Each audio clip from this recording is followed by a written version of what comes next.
Great. The title of my meeting this afternoon is Empowering Your Immune System. Do you know what your immune system is? Yes. Do you know it's a word that's put out there, but most people don't know what their immune system is. So what I'd like to do is I'd like to take you through your immune system. But first of all, we're going to look at one of the best protections our body has against any invading enemy, and it's skin. Did you know that's the front line of your immune system, is your skin? And we know that whenever you cut the skin, you have to be careful, don't you? Because if you cut your skin and got a lump of dirt and manure and rubbed it in there, you'd get quite a reaction, wouldn't you? It's like when my little grandson was brought to me crying. He was 3. He'd just trodden on a rusty nail. And what's that done? That has punctured the skin. And once you puncture the skin, now there's quite the potential of microbes, pathogens, things we don't want. Not actually just microbes, because you know there are 10 times more microbes in the human body than cells. So more pathogens, bacteria, things like that.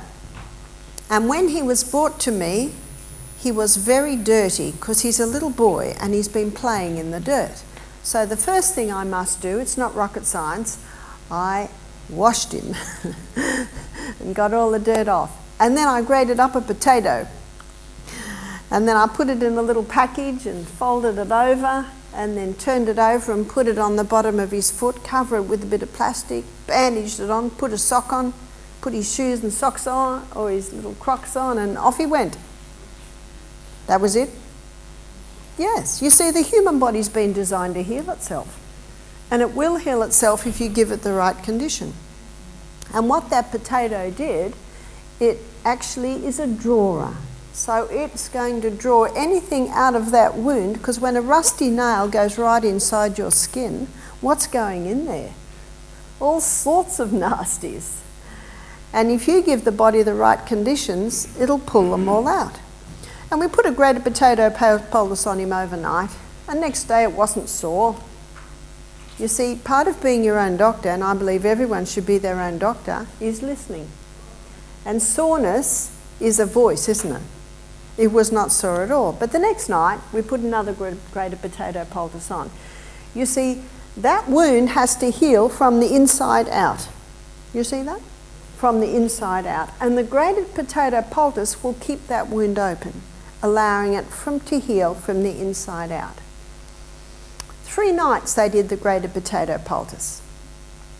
After the 3rd night, William, my son, the father of little Sonny, he said, "Mum, have a look at this poultice." And I looked at the poultice, and it's a little smelly, as grated potato is after it's been pulling a bit of waste out all night.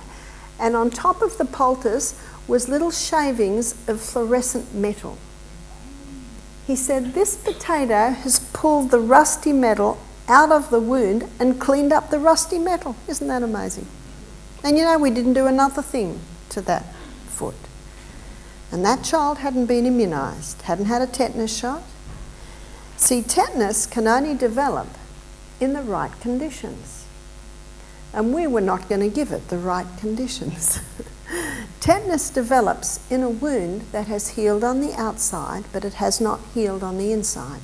And horses carry tetanus. So if there's a field or paddock that's had horses in it, in the ground you've got the organism. But even that is not enough. It has to have a wound that heals on the outside. Proverbs 14 verse 6 states that knowledge is easy to him that understands. Isn't it important to have the understanding? Now, how do we know that Sonny's foot's better? How do we know he doesn't need more potato? Who will tell us? Sonny's foot.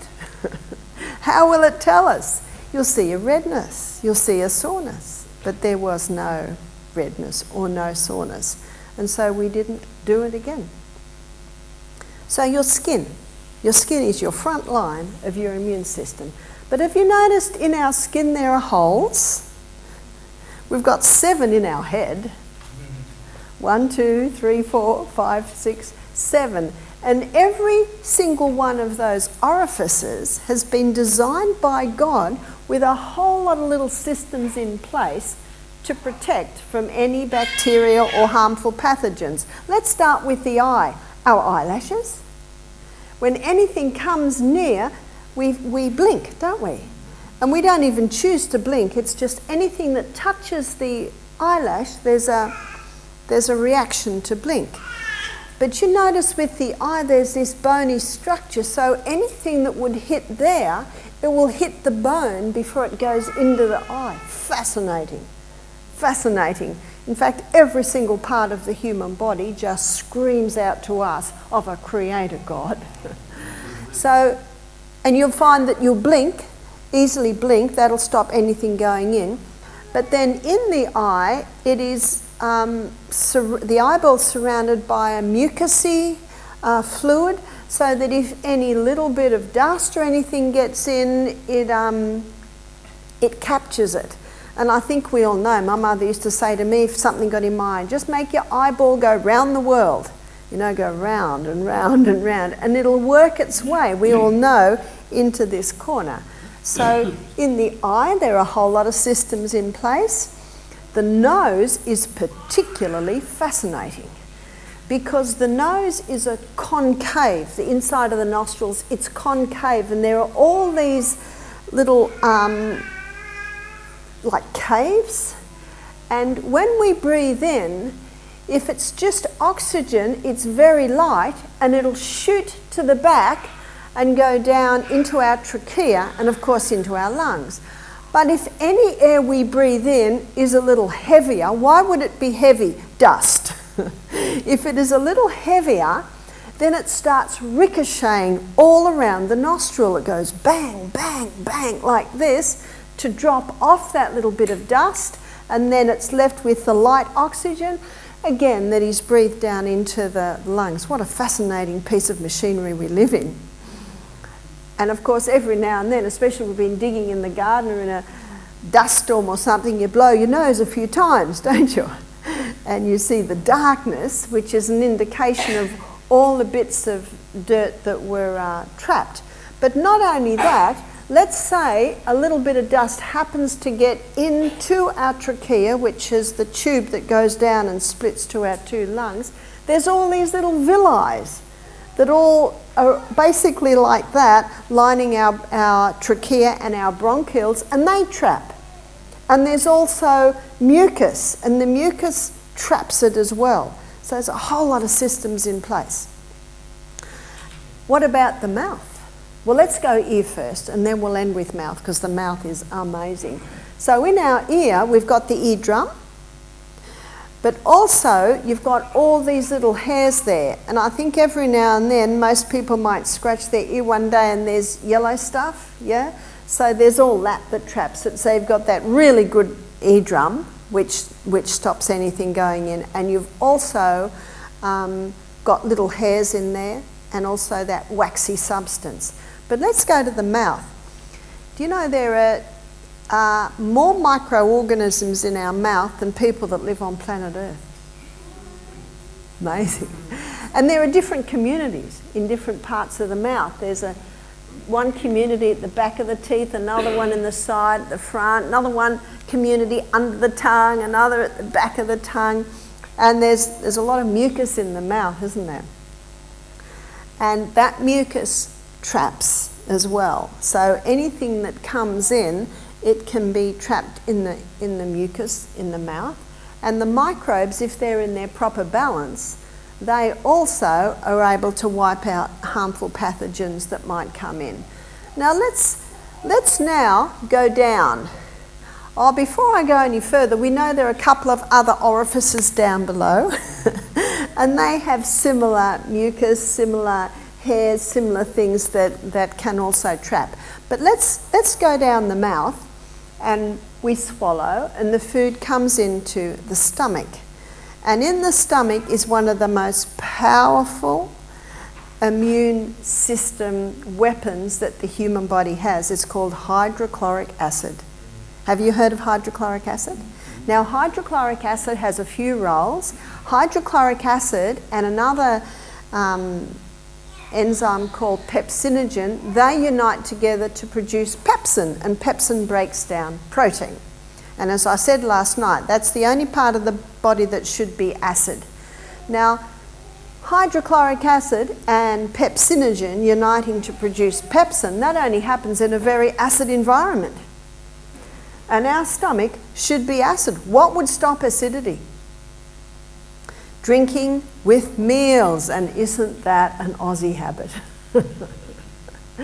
Drinking with the meals.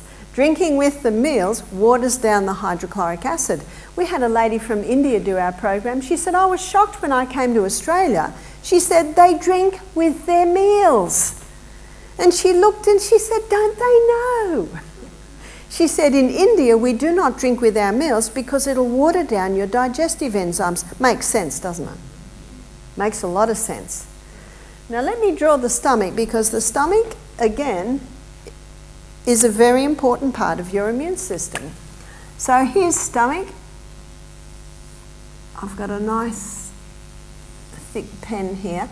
And that stomach should have a thick mucosa wall. And that mucosa wall is mucus, and mucus is 99% water.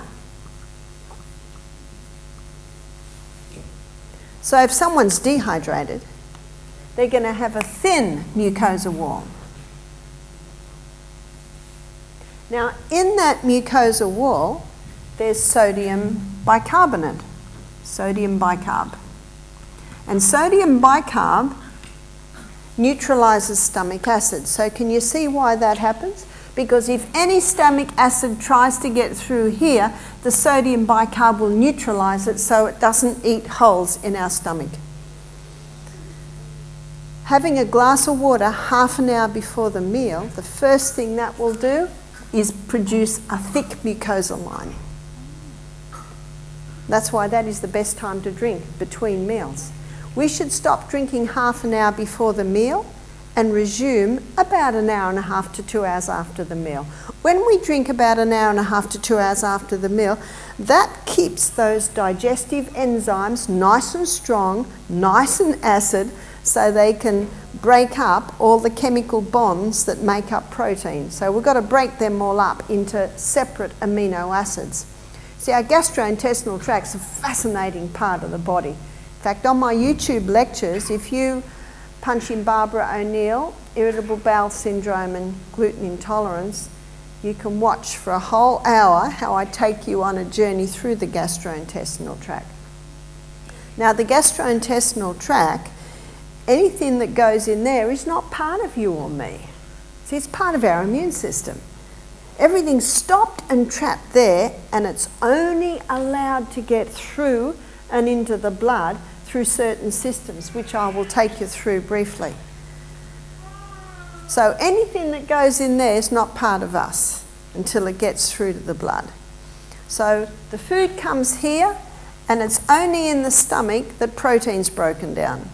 Your starches start here and your starches resume a little bit down in the small intestine, but it's protein that is broken down there, and it's acid that breaks the protein down.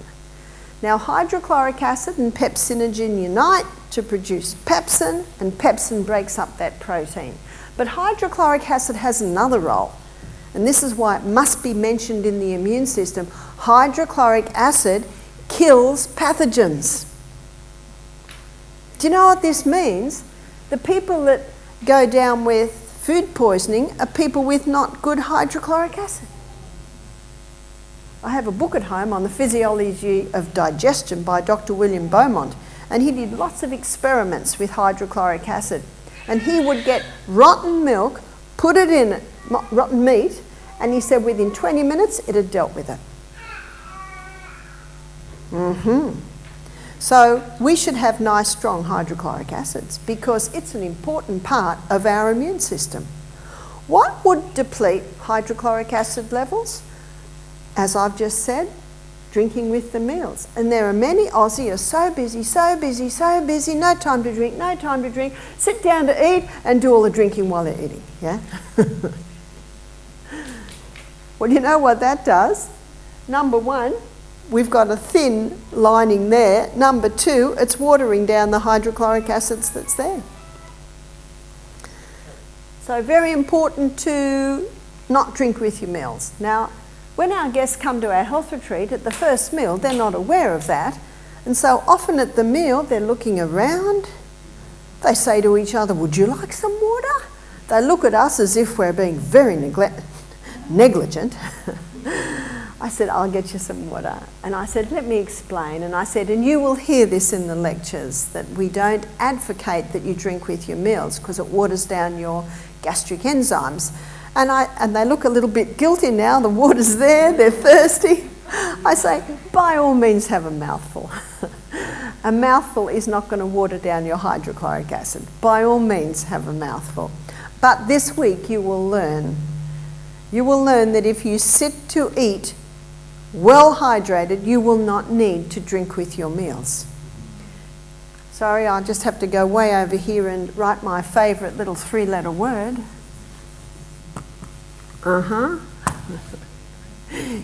If someone's thirsty with their meals, why? They didn't drink enough water. Well, have a mouthful, but please prepare for your next meal. Do you know there are people today suffering from malnutrition because their digestion doesn't work well, because of their low hydrochloric acid. So hydrochloric acid, not only does it combine with pepsinogen to produce pepsin to break up your protein, but it also kills off any harmful pathogens that may come in on that food. And we all eat out sometimes and we don't know how that food was prepared. We don't know the environment. But if you've got nice, strong hydrochloric acid levels in your body, then it can be boosted. Now, while I'm speaking on that, I'll just mention what causes low hydrochloric acid and then how you can boost it. Number one, you're drinking with the meals. Number two, eating all day long. Notice how many stomachs we've got. Now, if you're unsure, I'm just going to write a big number 1 there. Got that? And that stomach takes 3 to 4 hours to digest, then it loves a 1-hour rest. So we should be having 5-6 hours between every meal. And yet what's the common thought has been for the last 30 years? Grazing.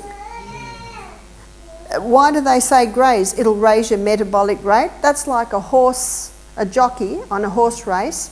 The horse won't go fast enough, he starts whipping it. Will it go faster? Oh yes, it's being whipped. That's what happens when you keep putting food in your stomach. You're just beating up the stomach. So of course it raises your metabolic rate a bit because it's being beaten up. The only way to effectively raise your metabolic rate is exercise. Exercise will raise your metabolic rate. So eating every couple of hours. Now there's a book out by Dr. Michael Mosley. You might have heard of him, the 5-2 diet. Then he's written another one, Fast Exercise. He's written a very interesting book recently, Fast Diet. And he's the first modern author that I have read that says, no, we should not be grazing.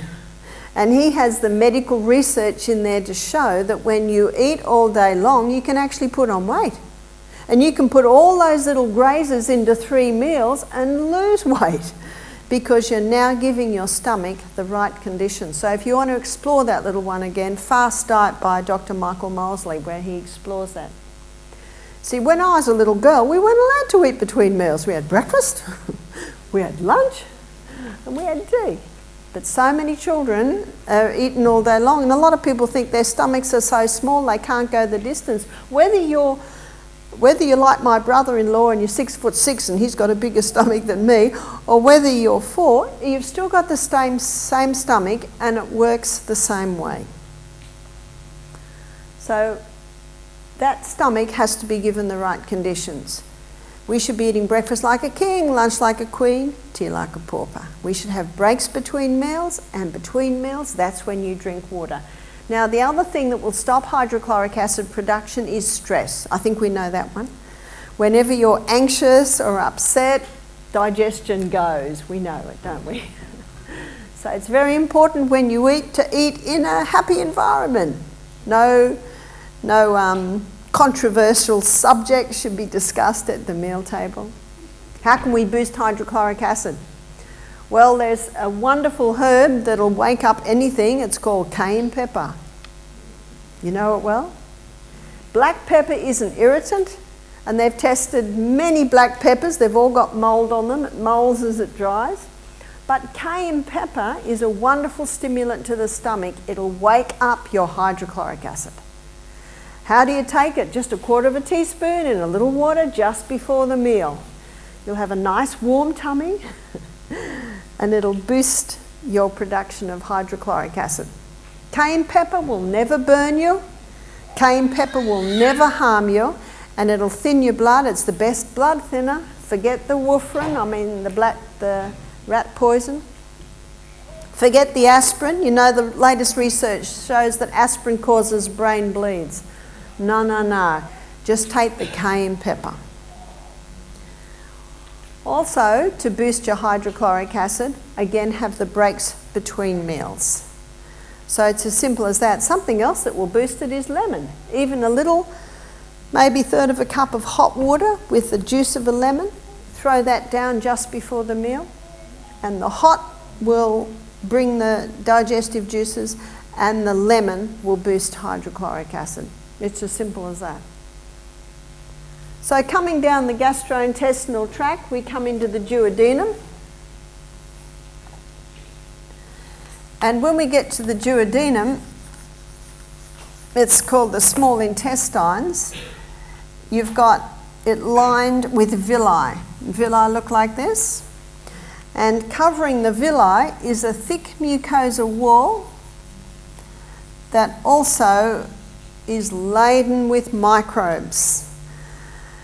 The 2 permanent microbes in the gut are Lactobacillus acidophilus and Bifidobacterium. Now that thick mucosa wall that's heavily impregnated with microbes, there are 10 times more microbes in the gut than anywhere else in the body. And those microbes are essential in the establishment of your immune system. You never thought when you came here to learn about empowering your immune system that I was going to go to your gut, did you? The microbes are absolutely important. They play 4 roles lining the gut. They are responsible for the final breakdown of the food. They are responsible for the absorption of the food. They are responsible for protecting your blood from harmful microbes, and they are responsible for nourishing the cells that line the gastrointestinal tract. That's what those microbes do. Unfortunately, with many people today, there's a breakdown in the microbes. Let me show you where it all starts. When we were in our mother's utero, our gut was sterile. That means there was no microorganisms in our gut. And when we were born, we were literally showered with our mother's microorganisms. Last year on Catalyst, there was a very interesting documentary. It was 2-part called The Gut Reaction. I don't know if anyone saw it, but it was all about the microbes. One scientist said, there's a literal jungle in there. And one endocrinologist, he said, I always thought God made a mistake putting the birth canal and the anus so close together. Because he said, when the baby's born and the birth canal stretches open and the anus with all that pressure stretches open, we don't want anything coming out of the colon to go anywhere near that newborn baby. So you know what they used to traditionally do 30 years ago? When a woman went in to have a baby, she was given an enema to try and get everything out. But he said, we now know it's a perfect design. Because he said, when the birth canal opens and the anus end of the colon opens and the baby's born, the first breath that a baby takes, what's it laden with? The microbes from the mother's colon. It's a perfect design. Notice what he said, we now know it's a perfect design. Now, if the mother's microorganisms are compromised, the baby, when it's born, it will receive compromised levels of those microbes. And that's one of the first blows to that baby's immune system. And we were all babies. What would cause a compromise? Let me go through them. Antibiotics. Do you know, I've had several mothers ring me in this last year saying, Barbara, they've just tested me. I'm about to have a baby in 2 weeks. I've got strep B. They tell me if I don't have antibiotics, then the baby might get the strep B when the baby's born and the baby might die. You know, never should we make a decision according to this. We should make every decision according to this.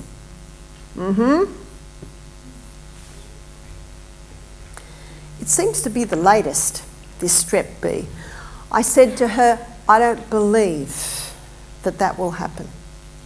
You see, she takes antibiotics, what's happening?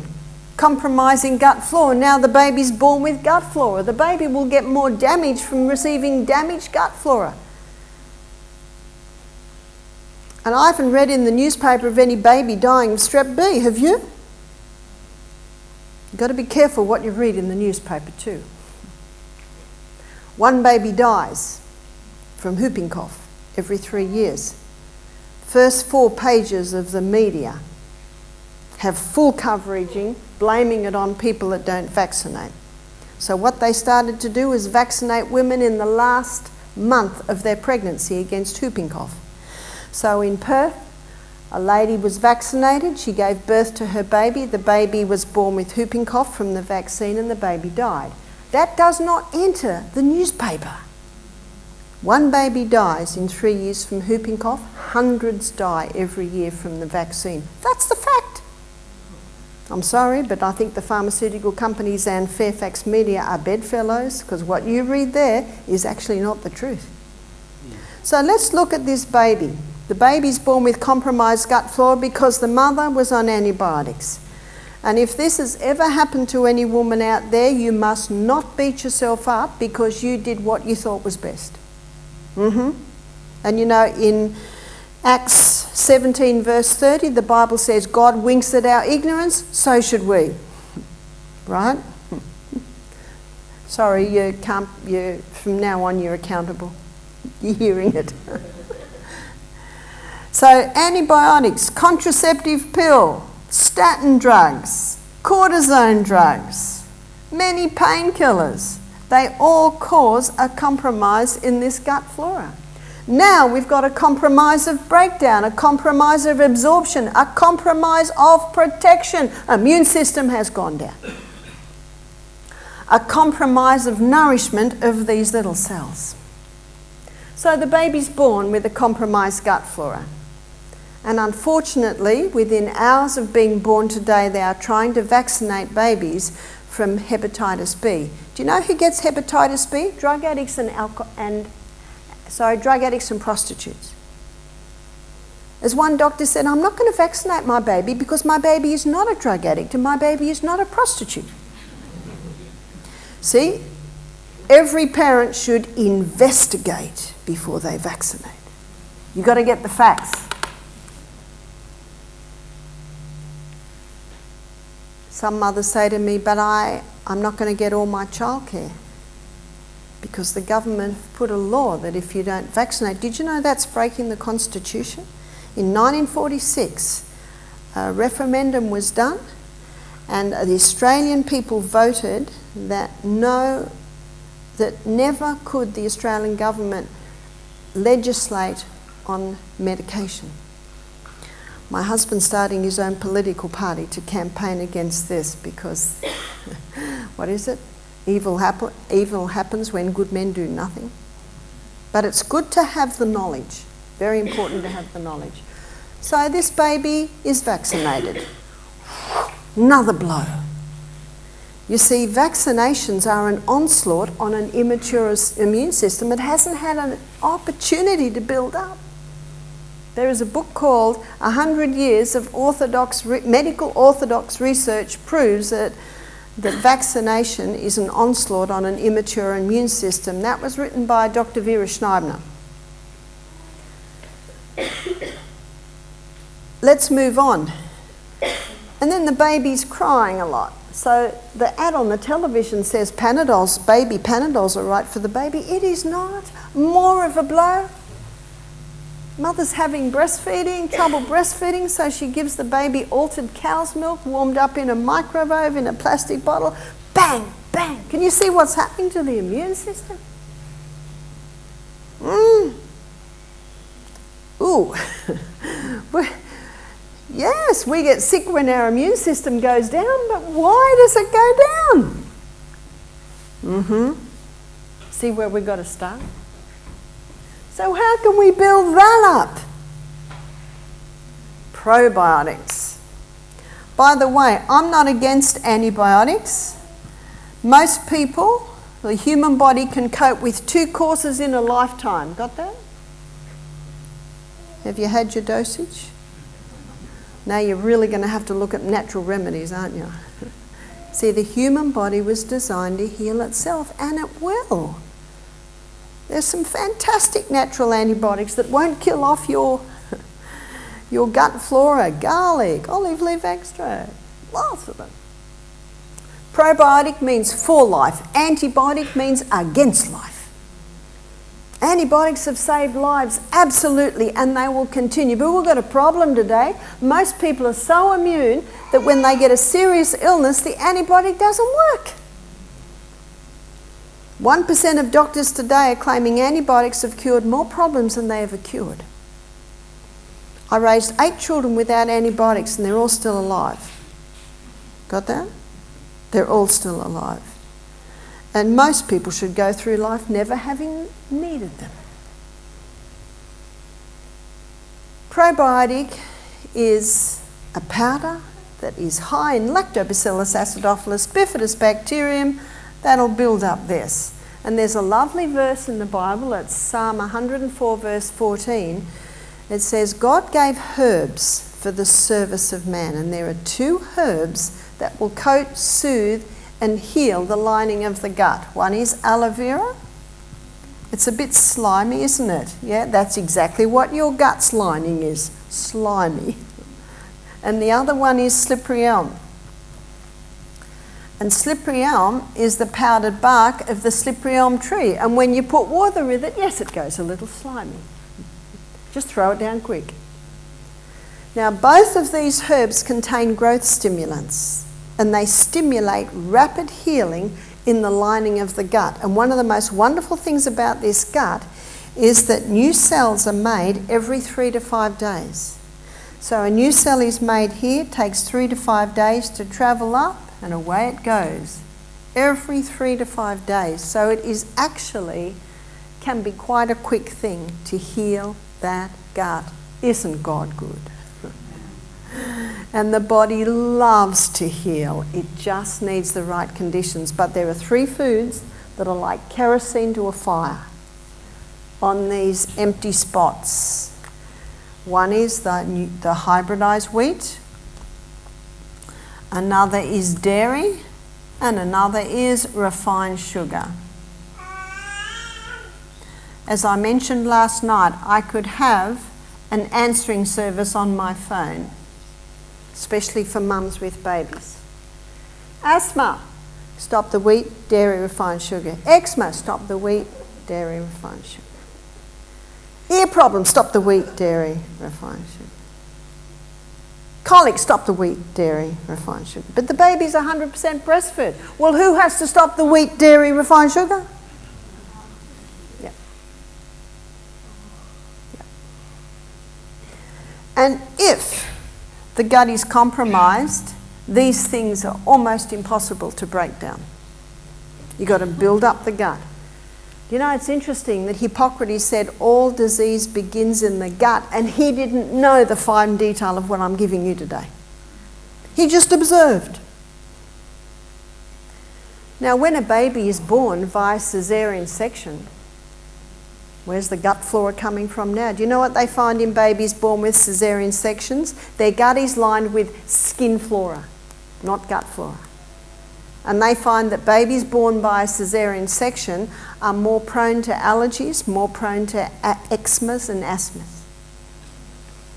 But today's the first day of the rest of your life. And once you start giving the body, no matter whether the baby's 9 months old, 9 days old, or 90 years old, you start giving it the right conditions and it will heal. It desperately wants to heal. And if it doesn't heal, you've got to put the detective hat on and find out why.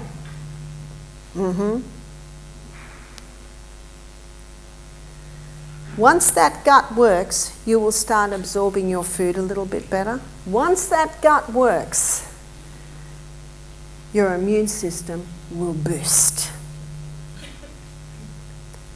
Now, if the gut is compromised, and if your border protection is broken down, that's your border protection. I fly a lot, border protection's big. They go through you with a fine-tooth comb. What's your border protection like?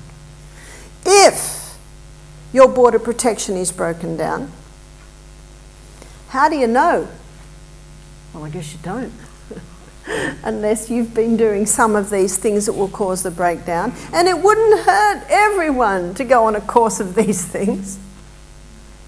Because if your gut's not broken down and you do those things, what have you lost? Nothing. Nothing. Can you have too strong a gut? No. And if it gets into the blood, this is where another part of your immune system, it's called your internal army, which is actually traditionally called your immune system, which is your white blood cells. Yep. Were you wondering when I'd get to them? Where are your white blood cells made? In your bone marrow. And some are made in your lymphatic system.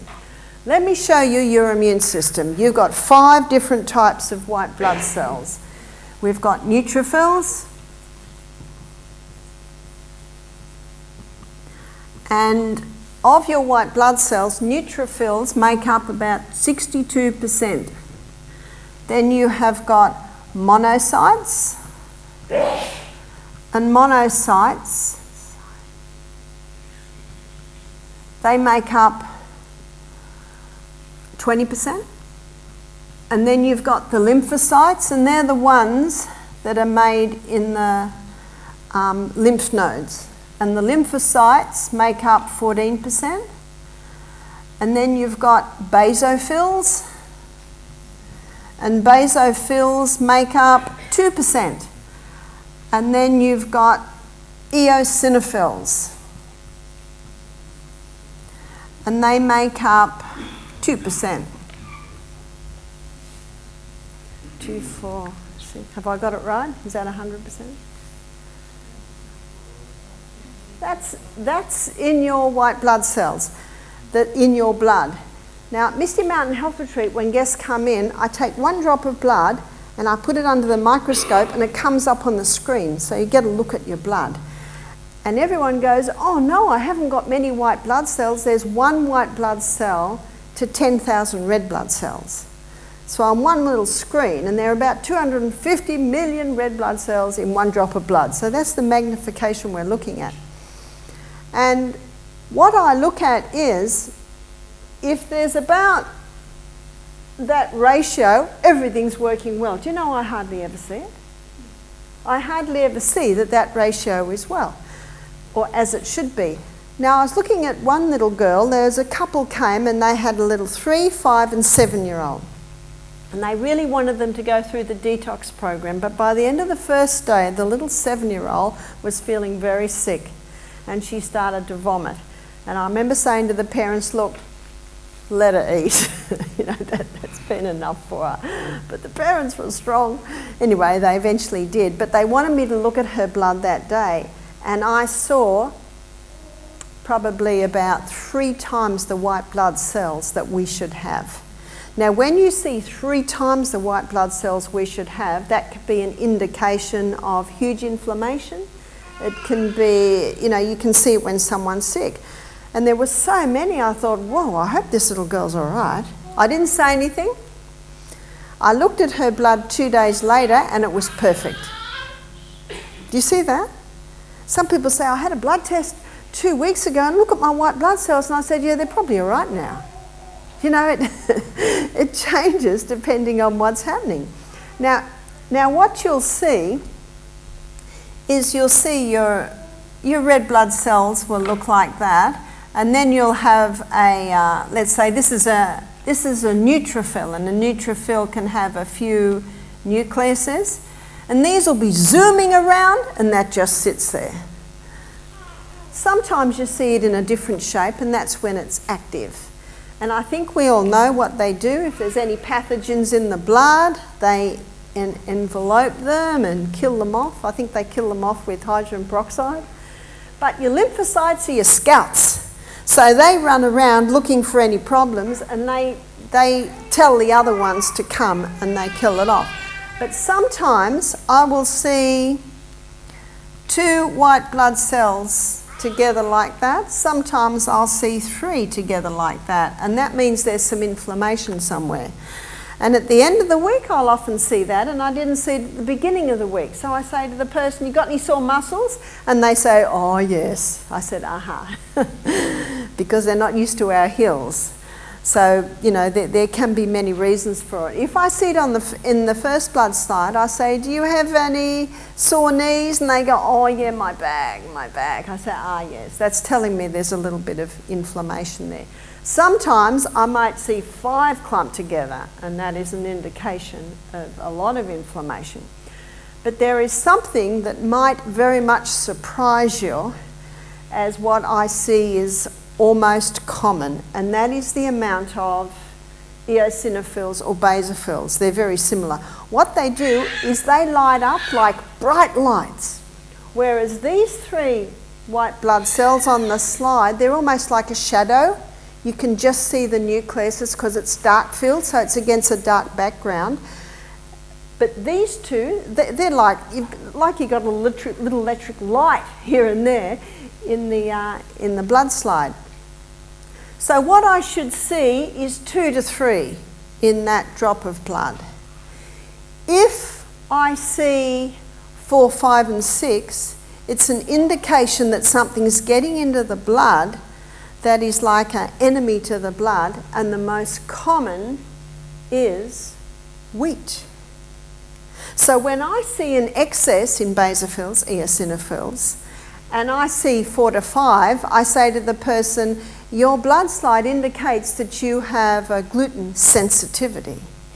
If I see 8, 9, 10 of these eosinophils, basophils, that indicates they are gluten intolerant. Now, if I see 16, 17, 18, 19, remember there should be 2, that is an indication of celiac. Now that is severe intolerance. Now I was looking at a girl's slide one day and I saw celiac and I said, aha. She said, I know I can't handle wheat. She said, I get rashes, I get bloating, I get diarrhea. And then I looked at her husband and he had the same. I said, you have it too. He said, oh, what a load of rubbish. She said, I don't have rashes and I don't have diarrhea. And she looked at him and she said, yeah, but you fall asleep in the restaurant. Do you see different people react in different ways? A very common one, the most common signs of gluten intolerance is bloating and brain fog. What's a 30-year-old guy doing falling asleep in the restaurant? He's got brain fog. Now we had a chef working for us for a while. He's 19, his name's Zach, Fijian boy. He had quite severe intolerance. His sister did too, and she would be covered in eczema if she ate any wheat. He never had eczema, but he was always yawning. 19, 9 o'clock in the morning, and he's yawning. And he'd forget things. And as soon as this had happened, I'd say, Zach, are you eating wheat? And he'd go, I could tell. He'd lost his spark.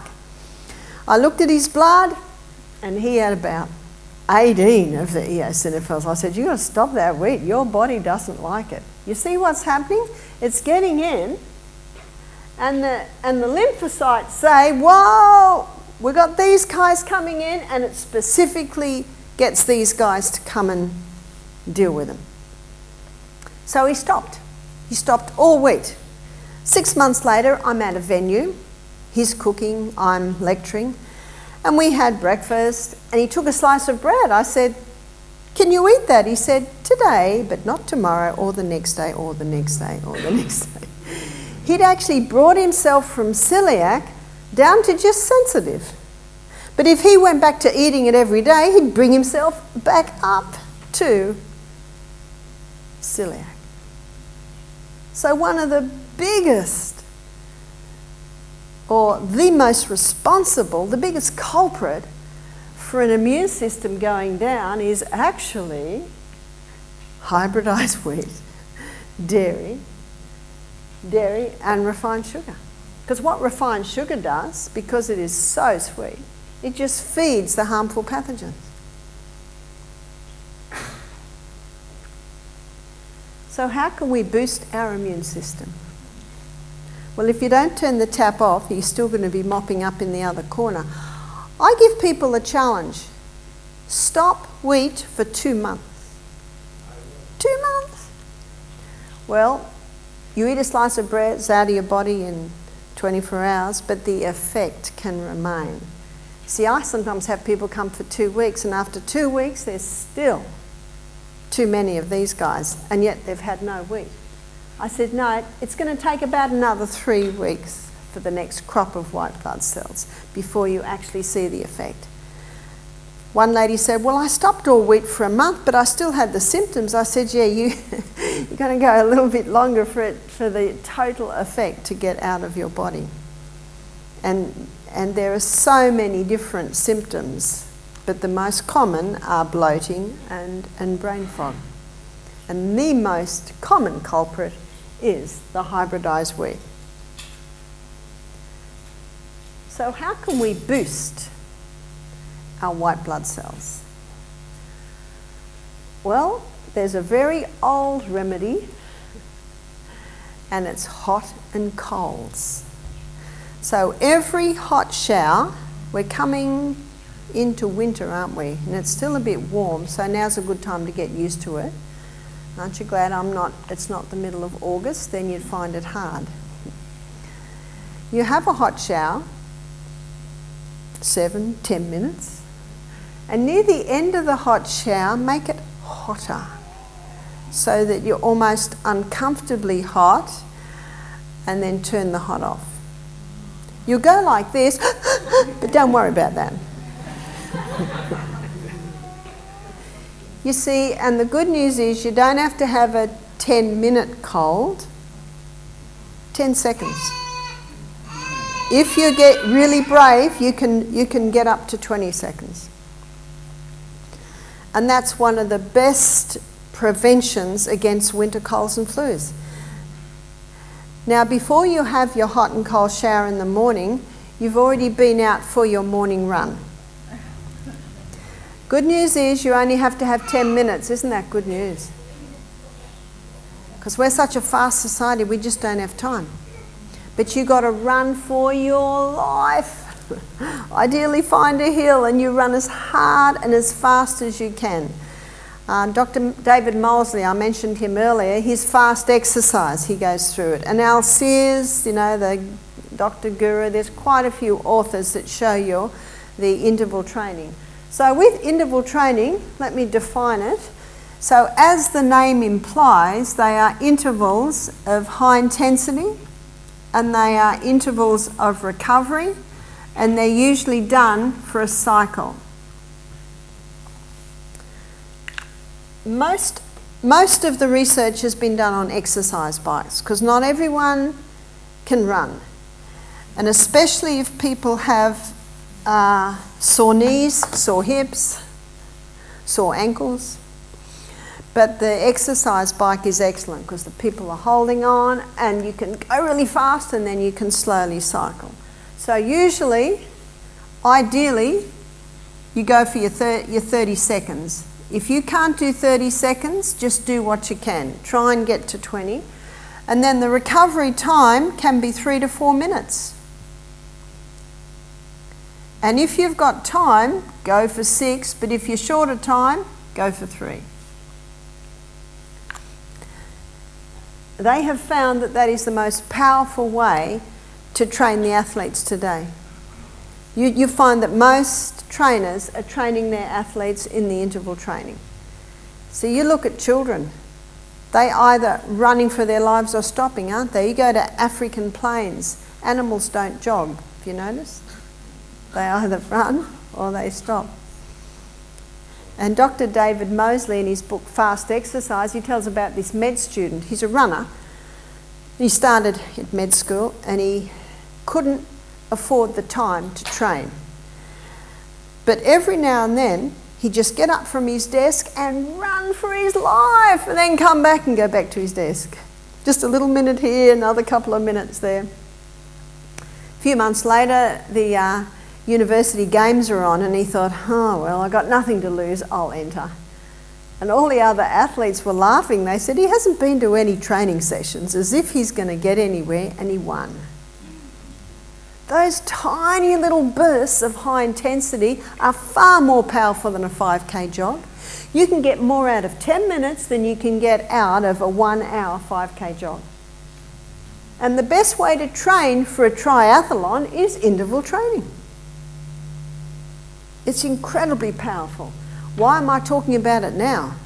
Because it boosts blood supply to your bone marrow, which causes a production of your white blood cells.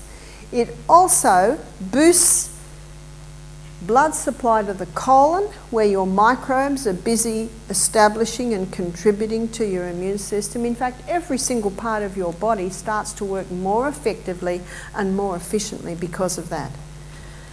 I think it's about 6 years now I do my high intensity training in the morning. Just before I go back to my house, I go down to the creek and I dive in the creek. So this will be my 6th winter that I have done it. And people get colds all around me and I don't get them. Now, in the summer, I might do a couple of sessions of high intensity in the creek where I swim against the flow. In the middle of winter, I'm in the creek 7 seconds, maybe sometimes 5 seconds.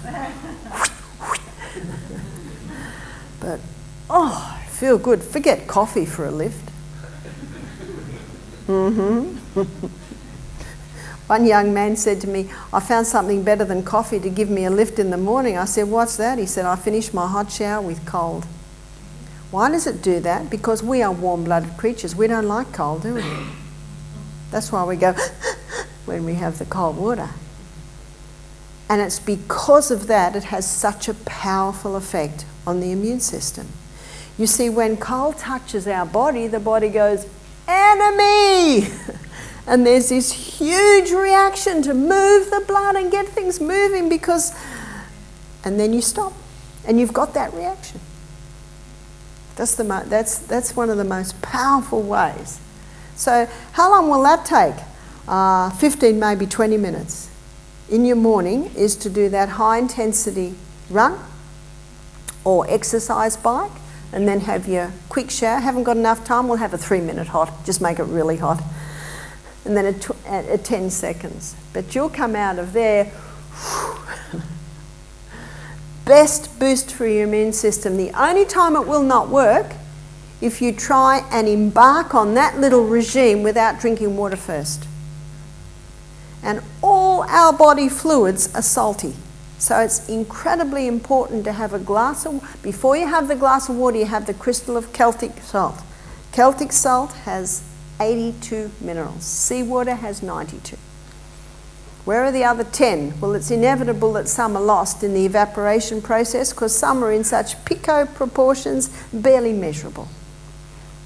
Have the crystal of Celtic salt on your tongue. You'd go a long way to replacing the minerals that you lose in a day because unfortunately the food does not have the minerals unless you can buy organic, and organic's expensive. but you will get more value out of your organic than conventionally. One organic tomato will give you 9 times the iron of a conventionally grown tomato. So when you understand the value of organics, you'll realise it's not that expensive because you get so much more for your dollar. But the Celtic salt has all of those minerals. And one of the worst things you can do for your minerals is take calcium supplements, because bones aren't made of calcium. Did you know that? If you want to pursue that one, there's another excellent book called The Calcium Lie by Dr. Robert Thompson. He says, I don't get it. We learn in med school that bones are made of minerals. And then he said, doctors come out of med school and put their patients on calcium supplements. It doesn't make any sense at all. And that causes an imbalance. And because of the imbalance, the adrenal glands have to try and hold on to magnesium, and the result of that is the kidneys lose more potassium and sodium. There's this huge imbalance happens. Well, what are bones made of? They're made of, I have to count this up on my fingers, boron, calcium, chromium, magnesium, manganese, silica, selenium, sulfur, potassium, phosphorus, and iron and zinc. They're the 12 minerals that bones are made of. Where do we find minerals in that balance? In the Celtic salts, in the Himalayan salt. And there's another place you'll find them, dark green leafy vegetables. We should have dark green leafy vegetables every day, and when you cook dark green leafy vegetables, you do not lose the minerals unless you throw the water away. So how do we boost our immune system? We go to bed early, we start drinking our water, we implement the Celtic salt, we start exercising every day, we start having the hot and cold showers every day. We start to eat nourishing food, as much organic as possible. We start to eliminate these out of our diet. And you can make beautiful food without having to go to that. We start to go to bed early because there's 5 hours every night where your immune system is boosted. Any guesses? 9 p.m. to 2 a.m. That's when your immune system is recharged. Does it ring a bell? 8 laws of health coming back again. Stress inhibits, and that's why it's so important to surrender our lives to God so that we have that beautiful peace that only He gives. Because He made the body, He knows how it works, He will guide it, He will keep it, and He will heal it. And there's a lovely verse that you can quote if you've got parts of your body that are broken down, even this. It's Ezekiel 36:36, easy to remember, that the heathen that are left round about might know that I, the Lord God, build the ruined places and plant again that which was desolate. Plant again that which was desolate with those lovely little jungle microbes. For I, the Lord God, hath spoken it, and I will do it. And you know, He stands behind every single promise. Isn't that good news? We just have to open that book and find it. And remember in Psalm 104 verse 14, God gave herbs for the service of man. Drugs come in and say, get out of my way, I've got a job to do whether you need it or not. Herbs come in and say, where would you like me? What would you like me to do? Isn't that a lovely illustration? So I trust that you've got some wonderfully simple tools that you can boost your immune system. And again, the first thing is the damage has to stop. And then remember what God says. I, the Lord God, will build the ruined places and plant again that which was desolate. There are many methods of healing, but only one that God approves of. And that's the method of healing that works with His body. Before I close, I want to just give one little story about a lady that rang me. Her daughter had trod on a rusty nail. It went almost through the top of her foot. She was 10. She'd seen my DVD on poultices. She had a grated potato on it, but she said it's still sore and it's still swollen. So now we have to go to the big guns. one of the biggest immune system boosters, especially for a specific, and it's hot and cold hydrotherapy. With hot and cold hydrotherapy, I said get 2 buckets, hot water for 3 minutes. And then cold water with ice in it for 30 seconds. And you do that 3 times. How simple is that? You have to have a kettle there because after the first hot, when it goes into the cold, you'll need to heat up the hot a little bit again. I said, ring me in 2 hours, because if there's no response, I say, go straight to the hospital. She rang me and she said, she's laughing, there's no more soreness, there's no more redness. What has this done? It's just given the body that extra boost it needed. The hot and cold stimulate the bone marrow to make more white blood cells. In a fever, your white blood cells go up, and that's why creating this hot and cold boosts it.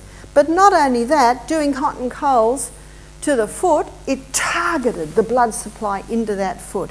And so, when you do hot and colds, the hot stimulates more blood. What's the blood got? White blood cells, oxygen, water, nutrition. After 3 minutes, it's just starting to slow down. So you take it out and plunge it into the cold. Will that wake it up? Whoa! After 30 seconds, it starts to slow down. So what do? Back into the hot. Will that wake it up? Oh, yes. Can you see what you're doing? 3 times is enough. By then, the body's exhausted. Because when there's an injury, the blood tends to sit or pool in an area. So doing the hot and colds brings the fresh blood in, drives the old blood out. It's one of the most powerful tools at bringing about a healing response. I think I've got time for one last story. I did say that was the last one, but I just brought this one to my mind. I'm in New Zealand. I'm seeing a woman. Her 7-year-old son's there, and his finger is twice the size. I said, what's the matter with the finger? She said, the doctor says it's cellulitis. You know what cellulitis is? Inflammation of the cell. Well, we can see that. I said, what are you doing? He's on his 2nd course of antibiotics. He's having painkillers and sleeping tablets to sleep at night, a 7-year-old boy. I said, what happened? Can you see? The detective hat must go on because the curse causeless does not happen. She said, well, he had a blister and he's playing in the dirt and the blister broke. Aha, front line immune system has gone down. You see that? And then the second line of immune system comes in. You know what pus is? Dead white blood cells. So we've got the swelling there to try and block it, heal it, but it's just all clogged up with the pus and the swelling. I said, can I try something? She said, please. So I got 2 mugs and I did the hot and colds. But I said to the little boy, put your good finger in. You have to work with the will. How's that? That's good. Now put your sore one in. Oh, put a little bit of cold in. Because you know, after the cold, he can take a bit more hot. You must work with the will of a person. Must win them. So after it goes into the cold, then he goes back into the hot. Halfway through the second hot, a smile comes to his face. What's the smile? He's getting relief. The whole thing takes, what, 10, 11 minutes? He's just looking at his mother and he's smiling. First relief from pain, true relief that he'd had for days. This is 10 days he's had this. He's got a big smile on his face. 10 minutes, we got more pain relief than all of those things that he'd been taking. And then I put a grated potato on. Potato draws it out. The mother told me that when they got home, the little boy said, can we do that again? He'd experienced the relief.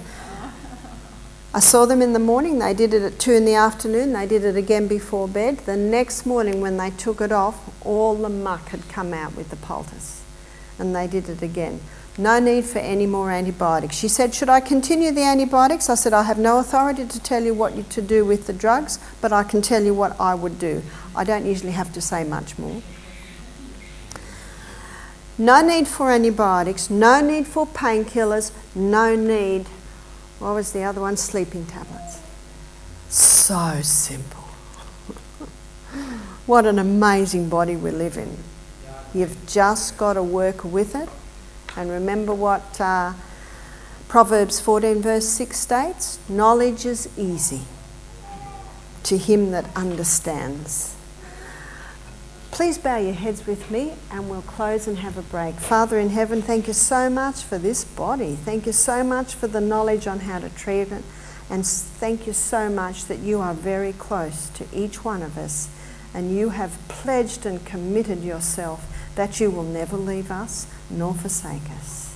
Please guide us and teach us, not only now, but as we leave, is our prayer in Jesus' name. Amen.